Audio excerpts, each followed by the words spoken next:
राम कृष्ण हरे जय हरे जय जय राम हरे जय राम हरे जय जय राम हरे जय जय राम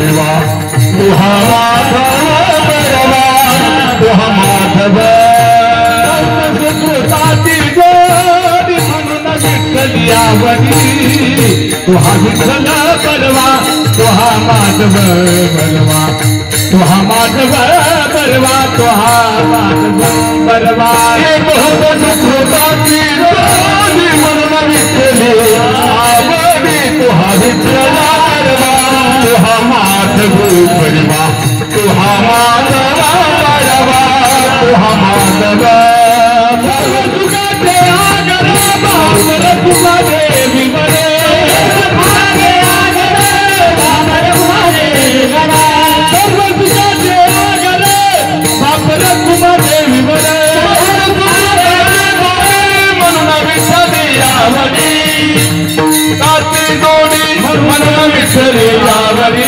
तुहा विठ्ठल तुहा माधव बलवा तुहा माधव तुहा माधव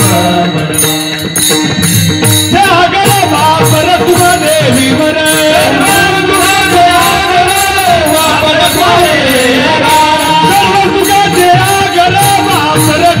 देवी वर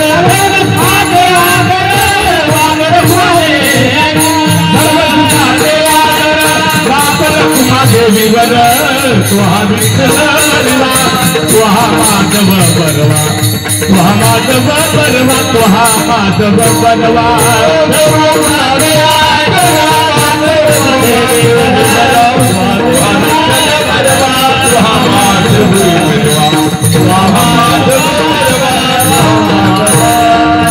हरे जय राम कृष्ण हरे राम कृष्ण हरे जय राम कृष्ण हरे जय राम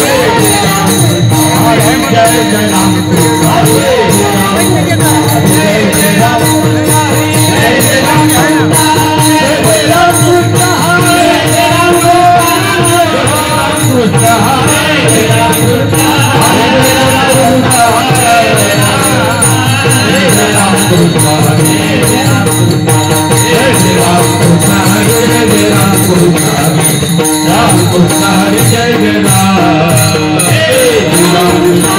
Hare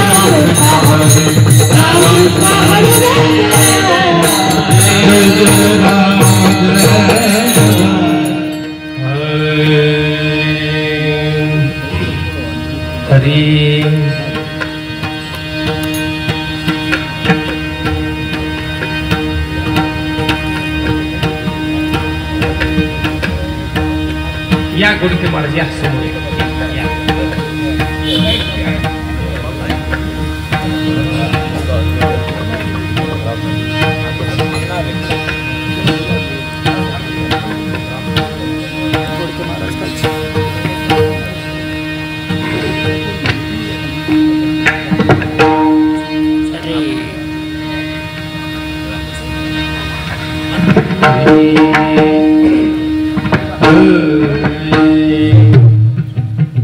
आनंदुरे आजी आनंदुरे आनंदुरे आनंदुरे आनंदुरे आजी आनंदुरे आनंदुरे आजी आनंदुरे सभायाभ्यंतरी अवमानंदुरे सभायाभ्यंतरी अवमानंदुरे आनंदुरे आजी आनंदुरे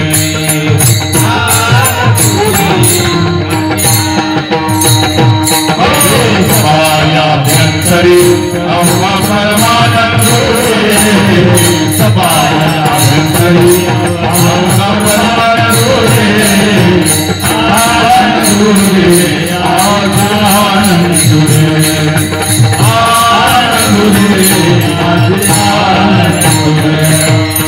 एक दोन तीन चार पाच सहा तीन चार पाच सहा एक दोन तीन चार पाच सहा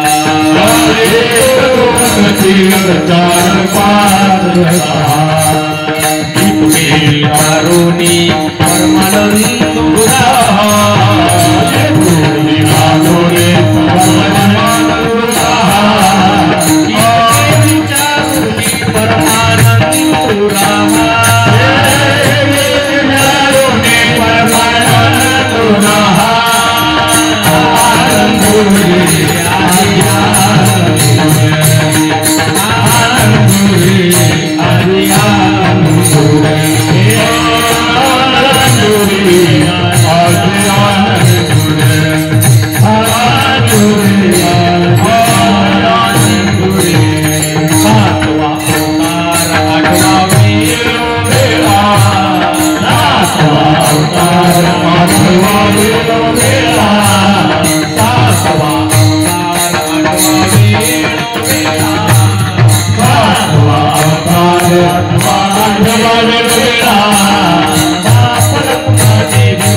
रखुमाई गोपाल जय विठुमाई रखुमाई गोपाल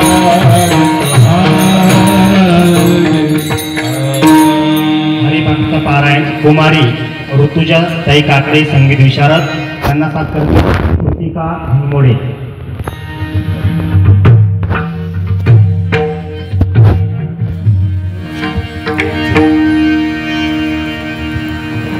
यांचं बी घ्यायचं आहे का चालतं.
सभाई अभ्यंतरी अवघा परमानंदुरे 1 2 3 4 5 6 तुके विचारुनी परमानंदू रहा 7वा अवतार 8वा वेळोवेळा बाप रखुमादेवी वरू विठ्ठलू जवळा आनंदुरे आजी आनंदुरे सबाई अभ्यंतरी अवघा परमानंदुरे विठ्ठल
आद्या वेद प्रतिपाद्या जय जय स्वसंवेद्या आत्मरूपा आता हृदय आपुले चौफाळून आबले वरी बैसवू पाऊले श्री गुरूंची जय जय वो शुद्धे उदारे प्रसिद्धे जय जय वो शुद्धे उदारे प्रसिद्धे अनवरतानंदे वर्षतीये श्री संताची माथा चरणावरी श्री संताची माथा चरणावरी साष्टांग हे करी दंडवत ओम नमो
समचरण सरोजम सांद्र नीलामुदाभम जगननिहित पाणिं मंडनं मंडनानं तरुण तुलसी माला कंजरं कंजनेत्रं सदयधवलहासं विठ्ठलं चिन्तयामि महायोग पीठे तटे भीमरथ्यां वरं पुण्डरीकाय दातुं मुनिन्द्र समागत्य तिष्ठन्तमानन्दकन्दं परब्रह्मलिङ्गं पांडुरंगा करू पांडुरंगा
प्रस्तुत कीर्तन रूपी सेवेकरता घेतलेला अभंग ज्ञानी यांचे राजे महावैष्णव कैवल्य निधी ज्ञानेश्वर महाराजांचा 3 चरणाचा आपला पारमार्थिक क्षेत्रामध्ये आलेला आत्यानंदाचं प्रगटीकरण करणारा हा अभंग आपण कीर्तन रूपी सेवेकरता घेतलेला आहे. विठ्ठल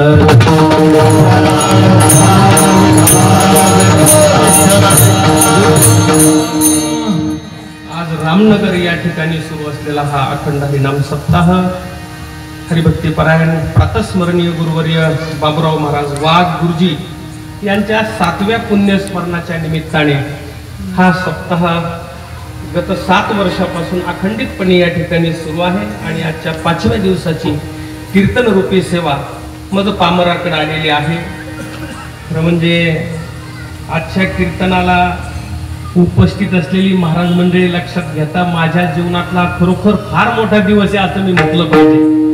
कारण अत्यंत दिग्गज असणारे 7-8 कीर्तनकार आज कीर्तनाला परम आदरणीय गुरुवर्य सावरे अण्णा या ठिकाणी आहेत. आदरणीय हरिभक्तीपरायण निवृत्ती महाराज घोडके आहे.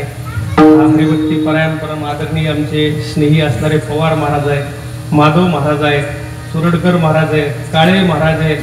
कीर्तनकार म्हटल्यानंतर इथे ढाकणे गुरुजी आमचे कीर्तनकार आहेत, आमचे पाटील बुवा कीर्तनकार आहेत, सगळे कीर्तनकार मंडळी आहेत. हा आदरणीय भोसले महाराज, भोजरे महाराज, क्षमा करा आपला परिचय देतो, भोजरे महाराज आहेत. मला वाटते ताई कीर्तनकार आहे, ताई कीर्तनकार आहे. म्हणजे आज मला म्हणजे कीर्तनकारांची मांदियाळी आज या ठिकाणी आहे. डॉक्टर जयश्री आहे, त्याही प्रवचन करतात. म्हणजे पत्नी म्हणून नाव घेऊन असं काही नाही, ती प्रवचन करते या ठिकाणी आलेली आहे. संत साहित्याचे अभ्यासक आहे आणि संपूर्ण भजनी मंडळ आहे.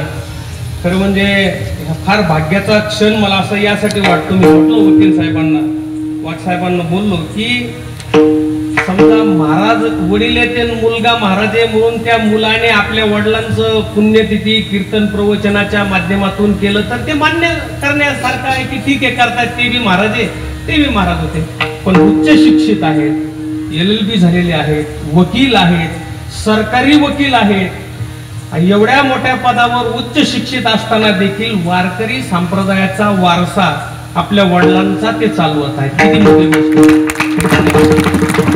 मोठी गोष्ट. म्हणजे मी त्या दिवशी अण्णांचं कीर्तन झालं जामवंताला, त्यावेळेस सुद्धा बोलताना काय बोललो होतो की अशी पिढी यावली वकील साहेब, हे जे मुलं दिसत आहेत घोडके महाराजांच्या आश्रमातले, यांनी मोठं व्हावं, तहसीलदार व्हावं, कलेक्टर व्हावं, लाल दिव्याच्या गाडीत फिरावं आणि संध्याकाळ झाली की मस्त धोतर पटका घालून कीर्तनाला असा समाज लवकर येणार आहे. मी सुद्धा जालन्याला ड्युटी माझी बदली झाली, तिथे क्लास 1 झालो. तिकडून 7 वाजता घरी आलो, स्नान केलं आणि धोतर बितर घालून लगेच कीर्तनाला निघालो. काय फार आनंद आहे याच्यामध्ये. आणि म्हणून आज खऱ्या अर्थाने आपल्या बाबुराव महाराज वाघ गुरुजी हे सुद्धा शिक्षण क्षेत्रामध्ये होते, एका शाळेवर ते कार्यरत होते. प्रचंड तळमळीचा परमार्थ त्यांनी केला. हो, वारकऱ्यांना मला सुरडकर गुरुजींनी, काळे महाराजांनी सांगितलं की वारकऱ्यांना विमानाने मुंबईला घेऊन गेले. वारकरी म्हणजे ह्या चित्रपट निर्मात्यांनी आणि साहित्यिकांनी वारकऱ्यांना असं मळकट कळकटच दाखवलं. त्याच्यामुळे ह्या शिकलेल्या लोकांमध्ये एक समज झाला की वारकरी म्हणजे आपला नेबडत, असं नाही ना काही. काय वारकरी म्हणजे नेबडत नाही. हो, वारकरी म्हणजे गरीब नाही, वारकरी म्हणजे आर्थिक दृष्ट्या सुद्धा नाही. आमच्या महाराजांनी सांगितलं, जोडून या उत्तम व्यवहारे उदास विचारे वेच करी. कोण म्हणतं वारकऱ्यांनी श्रीमंत असू नये? तुम्ही श्रीमंत असा, पण कसा असा? तुमचा पैसा हा उत्तम व्यवहाराने, कारण तो परमार्थाकडे नेईल, नाही तर अनर्थाकडे नेईल. आणि म्हणून वारकरी संप्रदाय किती श्रीमंत आहे ज्ञानाच्या अनुषंगाने सुद्धा, हे माऊलीने सुद्धा अमृत अनुभवात सांगितले. कैवल्य कनकाची दाना जो नकडती थोरसाना, द्रष्ट्याची दर्शना पाडाऊ जो. काय केलं वारकरी संप्रदायाने? माऊलीनं वर्णन केलं. कैवल्य कनकाची दाना, वारकरी संप्रदायाने किंबहुना आमच्या साधू संतांनी कैवल्य रूपी कनक, कनक म्हणजे सुवर्ण. हो, हे गोडके महाराजांचे उपकार आहेत की त्यांनी धूत महाराजांना पंढरपूरहून आश्रमात आणलं होतं आणि 10 दिवस अमृतानुभवाचं चिंतन त्या ठिकाणी मी सुद्धा रोज सकाळी पाठाला जायचो. फार आनंद महाराज. तर त्या अमृतानुभवात वर्णन केलेले कैवल्य कनकाचं दान. दान, दान या शब्दाला फार महत्व आहे. दान आणि वान याच्यात फरक आहे. वान म्हणजे काय? मोबदला घेऊन देणे, याला म्हणायचं वान. आणि दान म्हणजे काय? मोबदल्याची अपेक्षा न ठेवता भरभरून देणे, याला म्हणायचं दान. आणि कोणतं दान? वारकरी संप्रदायामध्ये कैवल्य कनकाची दाना. कैवल्य, कैवल्य म्हणजे केवल, केवलम, केवलम. कैवल्य म्हणजे फक्त मोक्ष. काय दान दिलं? कैवल्य दान. दानाचे शास्त्रामध्ये 5 प्रकार सांगितले. दानाचे 5 प्रकार सांगितले. अभंगात प्रवेश करण्यापूर्वी थोडासा परिहार घेऊन मग अभंगात आपण प्रवेश करूया. भूदान, गोदान, कांचनदान हे 3 दान, आणि अन्नदान आणि ज्ञानदान. किती झाले? याच्यापैकी पहिले 3 जे सांगितले ना, कोणते कोणते? भूदान, अन्नदान, भूदान, कांचनदान आणि गोदान. हे देश काल पात्र पाहून द्यावं लागतं, कोणालाही देऊन चालत नाही. देश काल पात्र बघून केले जातात. ते भूदान म्हणजे जमीन दान देणे. आता राहिला नाही, जमिनीला गगनाचे भाव आले, आता देत नाही कोणी. पूर्वीच्या काळी भूदान चळवळ विनोबा भावेंनी अगदी अफगाणिस्तानापर्यंत त्यावेळी चळवळ राबवली होती. भूदान, गोदान गाई दान करणं, आणि कांचन दान म्हणजे सुवर्ण, सोनं दान करणं. हे 3 दान अत्यंत देश काल पात्र पाहून द्या. अन्नदान कोणालाही द्या. काय? अन्नदान कोणालाही द्या. आणि ज्ञानदान तो त्याला पात्र असेल अशा शिष्याला. अन्नदानम महदानम विद्यादानम ततःपरम अन्नेन क्षणिका तृप्ती यावत जीवम तु विद्यात. सुभाषितकाराने सुंदर वर्णन केलेलं आहे. अन्नदानम महदानम, अन्नदान श्रेष्ठ दाने. कुणालाही दान करा, पण दुपारी जर तुम्ही अन्नदान दिलं तर तो संध्याकाळी पुन्हा विचारतो काय आहे का भूक लागली. अन्नदान. पण ज्ञानदान म्हणजे एकदा झालं की बस बस बस बस आयुष्याचं कल्याण झालं त्याचं. कशाने तृप्ती आहे? ज्ञानदानाने. आणि वारकरी संप्रदाय हा ज्ञानाचा पायी के, लक्षात घ्या. माऊलीने वर्णन केलेलं आहे. वाचो ज्ञाने विनये के, उपाय करिसी जितुके, तिये गुंफिसी अधिके रुखी ये. वाचोनी ज्ञाने विनये के, ज्ञानाशिवाय ज्ञानेन मोक्षम वशमानयंती. त्या ज्ञानाचं पायी काय? म्हणून वारकरी जर व्हायचं असेल तुम्हाला तर तुम्ही ज्ञानवंत झालंच पाहिजे. काय? ज्ञानवंत झालं पाहिजे. किंबहुना नुसतं ज्ञानवंत नाही तर 6ही गुण ज्या भगवंताच्या ठिकाणी. काय लोक बघा, यश, श्री, औदार्य, ज्ञान, वैराग्य, ऐश्वर्य, याच्यापैकी एखादं असतं एखाद्याकडं तर हुरळून जातो तो. काय? एखाद्याकडं ऐश्वर्य असलं हुरळून जातो. अरे ऐश्वर्यवंत आहेस तू, पण 5 शिल्लक येत ना. एखादा ज्ञानवंत आहे, अरे पण 5 शिल्लक येत ना. एखादं वैराग्यवान आहे, पण 5 शिल्लक येत ना अजून. अभिमान कशाचा? हो. आणि 6ही गुण जिथं वसती तो भगवंत आहे. आणि म्हणून ज्ञानामध्ये श्रेष्ठ ज्ञान जर कोणतं असेल, दान जर कोणतं असेल तर ज्ञानदान श्रेष्ठ. आणि ते साधू संतांनी केलेले. कैवल्य कनकाची दाना ते दान केलेलं आहे, ते दान भरभरून दिलेलं आहे वारकरी संप्रदाय. हो, म्हणून विषय असा आहे की बाबूराव महाराज वाघ गुरुजी यांच्या ते असताना तर त्यांनी सप्ते सुरू केले, दिंडी काढली, सगळ्यांना घेऊन गेले, ज्ञानदान केलं असताना, पण त्यांनी देह ठेवल्यानंतर त्यांचा चिरंजीव सुद्धा हे दान तसंच पुढं करतोय, ही विशेष कौतुकाची बात. म्हणून महत्वाचं ज्ञान ते स्वतःही सुशिक्षित आहेत आणि सगळ्यांना यारे यारे लहान थोर याती बलते नारी नर, वारकरी संप्रदायामध्ये भेदाभेद नाही, उलट भेदाभेद पाळणाऱ्याला सांगितलं तुकोबरायने अमंगळ. वेदाभेद भ्रम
जग वैष्णवांचा धर्म, भेदाभेद भ्रम अमंगळ.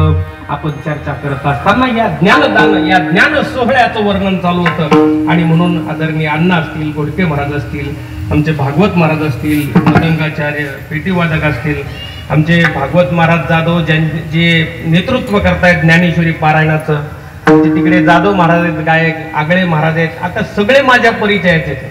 सगळ्यांची नावं घ्यायची म्हणजे बराच वेळ जाईल, पण सगळेच आपण वारकरी आहात आणि वारकरी उपाधीला धरीत नसतोय सगळ्यांना माहिती. म्हणून उपाधी सोडून वारकरी एकमेकांना नमस्कार करत असतो. मग खरा वारकरी कोणता आणि खरा वारकरी भेटल्यावर काय करावं? मस्तक हे पायावरी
या वारकरी संतांच्या या मंडपामध्ये बसलेल्या सगळ्या वारकऱ्यांच्या पायावर मस्तक ठेवून मी नमस्कार करतो. तुम्ही वारकरी आहात, सगळे वारकरी. पंढरीच्या लोका नाही अभिमान, पाया पडे जन एकमेका.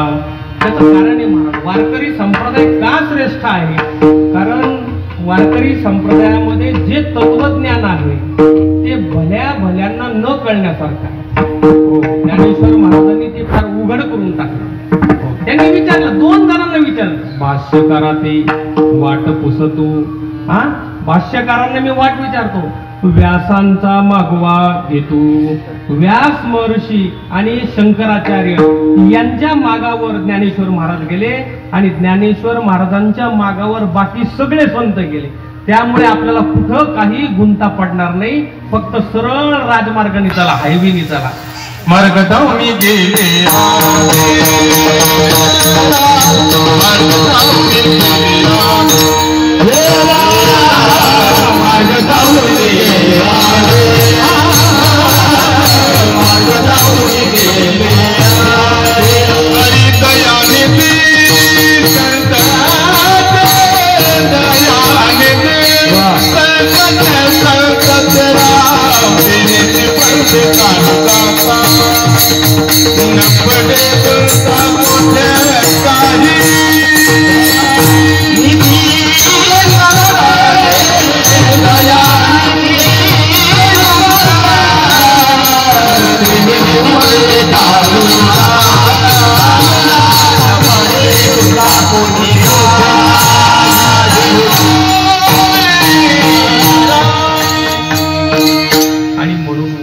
संप्रदायामध्ये येत असताना आपण वारकरी व्हा.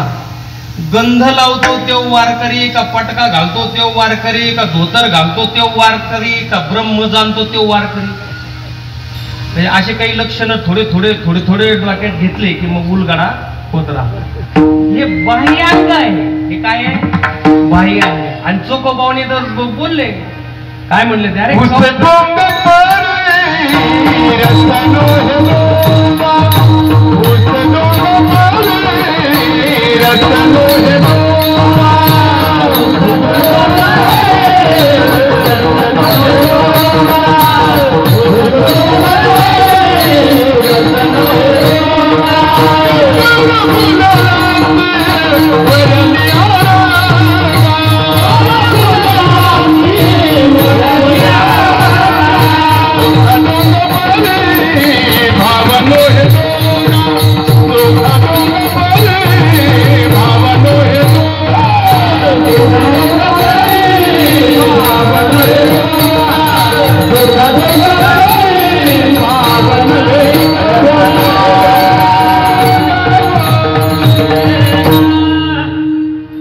डोंगा परी भावनवे डोंगा काय भुललासी वरलिया रंगा.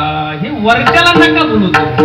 आजकाल मला फार आश्चर्य वाटतं लोकांचं. महाराज मोठा म्हणजे कोणता समजते? ज्याला गाडी घोडी 35-40-50 हजार घेतो तो महाराज लेखो. आता कायच करावं आता लोकांना, आहे का नाही? आमच्या अण्णा बघा काय अगदी ग्रामीण भागामध्ये जाऊन ज्ञानाचं दान करणारे हे महात्मे बघा, हे खरे वारकरी आहेत लक्षात. आणि म्हणून विषय असा चाललाय, वारकरी कुणाला म्हणावं? ज्याने हरीला जाणून घेतलं, नवे नवे जो स्वतः हरिरूप झाला. काय वारकरीची व्याख्या असते? हरीची या दासा हरी दाही दिशा भावे जैसा तैसा हरी एक. किंबहुना काय म्हणावं? हरियाला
कैची भय चिंता. ज्याच्या हाताला हरी आला मग काय भीतो मला सांगा तुम्ही. वारकरी वारकरी जो असतो खरा तो घाबरत नसतो लग्न. तो काळाला घाबरत नाही, बाकी कोणाला काय घाबरतो महाराज? काळाला घाबरत नाही वारकरी. का? हरी आला हातात मग कैची भय चिंता. आणि वाघ महाराजांसारखे हो जे पुण्यात्मा आहे ते देह असताना हरिरूप झाले आणि देह ठुल्यानंतर ब्रह्मलीन झाले. काय प्रश्न? वारकरी संप्रदायात वारकरी म्हटलं की तो मरतच नसतो. वारकरी मरत असतो का फक्त देह ठुतो? मरत नसतो. किंबहुना परमपूज्य गुरुवर्य धूत महाराज आम्हाला म्हणायचे, मला खरं सांगा, साधा प्रश्न आहे तुम्हाला, आम्ही जन्मतो म्हणून मरतो का मरतो म्हणून जन्मतो? पेपर बऱ्याच ठिकाणी फुटलेला आहे. तरी सांगा बाबा, काय प्रश्न अवघड वाटला का? तुम्हाला माहिती आहे मी प्राध्यापक आहे, आमचा 1 तासाचा पिरियड प्रश्न उत्तरानेच पुढे धपतो. मला सांगा तुम्ही तुमच्या अनुभवाने सांगा, जन्मतो म्हणून मरतो का मरतो म्हणून जन्मतो? तुम्ही उत्तर दिल्याशिवाय कीर्तन पुढे धकतच नाही. काय हा आपल्याला काय वाटत? जन्मतो म्हणून. पण हे साधू संत काही तसं बोलत नाही. ते म्हणते अरे तुम्ही मरायला लागले म्हणून जन्मायला लागले. मग त्यांचं म्हणणं आहे की तुम्ही मरू नका. नाही नाही, हे बी अर्धवट बोलणे, तुम्ही मरके नाहीत. काय म्हणणं आहे? आता तुम्ही विचार करून बघा ना, आपण मरणार आहे का न मरणार आहे? मरणार. प्रामाणिक लोक आहे, पटकन सांगितलं काय मरणार आहे. पुन्हा थोडस सोपं करून आपण बघू, देह मरणारा का आत्मा मरणारा? हा, काय मरणार आहे? देह मरणार आहे. आता पुढचा प्रश्न, मी देह का आत्मा? फुकला मी. काय साधा साधा गणित आहे. वारकरी संप्रदायात अतिशय साध्या पद्धतीने मी देह जर म्हणला तर देहाला धरून घेऊन याला, आणि मी देहापेक्षा भिन्न आहे असा मानला तर मरण देहाला. याला कुठे याला मरण असतं तर भगवंत गीतेमध्ये बोलले नसते. नैनं छिंदन्ति शस्त्राणि नैनं दहति पावकः न चेन क्लेदयन्त्यापो न शोषयति मारुतः. तुकोपरांनी वर्णन केलं, अमर आहा अमर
अमर आहा खरे की पहा खोटे हे. खूप बऱ्याने वर्णन केलं. आम्ही मरणारे नाही. खोट्याला धरलं म्हणून दुःख आणि खऱ्याला धरले की आनंद. एक गृहस्थ माऊलींकडे जाऊन बसला, अतिशय दुःखी रडत बसला. माऊलीने बघितलं, विचारलं, करे काय झालं? ते म्हणे, काय सांगा मग? सर्वम दुःखम दुःखम. अनुभव माझा दुःखाचा आहे, काय करावं महाराज कळत नाही. तुमचं कसं काय बरं? त्यांनी सांगितलं, नाही बाबा आपला काही तसं दुःखाचा कोणत्याही संतांना विचारा, त्यांनी आपला अनुभव संतांना सांगितलेला आहे. नाथ महाराजांना विचारलं, महाराज तुमचा काय अनुभव? आमचा तर दुःखाचाच आहे. हो, मी तिकडे जात नाही कारण वेळ कमी आहे आपल्याला. दुःखाचं लय वर्णन करताय. कबीर महाराजांनी सांगितलेले, जो देखे सो दुखिया बाबा सुखिया कोई नाही रे. ज्याला बघावं तो दुखिया. बरं, त्यांनी काही यादी दिली, त्याच्यामध्ये तुमच्या माझ्यासारख्याचा तर नंबरच नाही. काही यादी दिली, ब्रह्मा विष्णू महेश दुखिया जिसने सृष्टी कमाई. मग कोणी सुखी नाही का? ते म्हणले आहे ना. साच कहूँ तो वो नहीं दुखिया, साच कहूँ तो वो नहीं दुखिया, जिसने मन को जीता रे, जो देखे तो दुखिया बाबा, दुखिया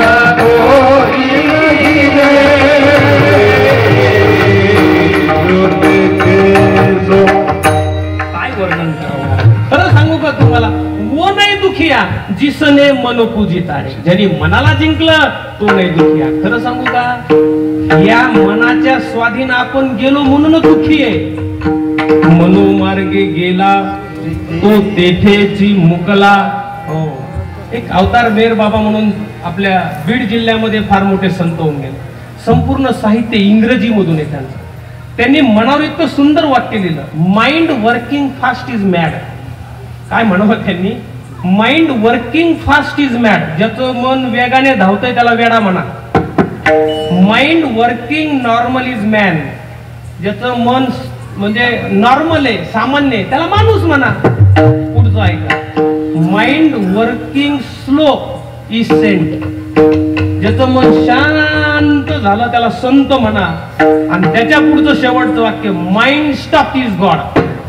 ज्याला मनच शिल्लक नाही राहिलं त्याला देव म्हणा. विठाला विठाला.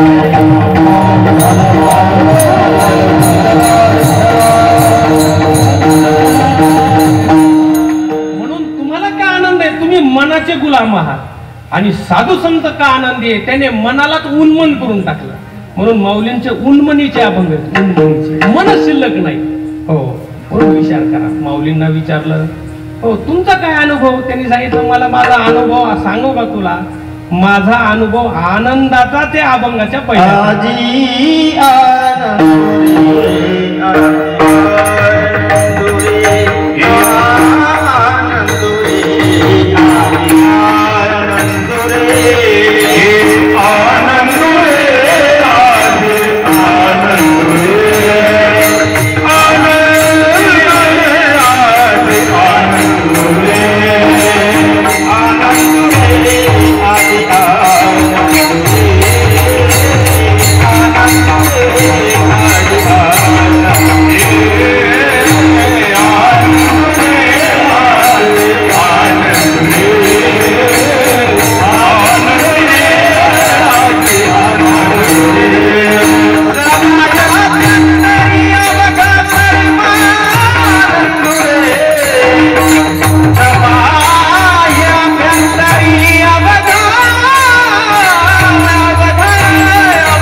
आनंदुरे आज आनंदुरे, सबाई अभ्यंतरी अवघा परमानंदुरे. माऊलीने आपला अनुभव त्या समोर बसलेल्या व्यक्तीने विचारल्यानंतर त्याला सांगितलं. खरं म्हणजे अनुभव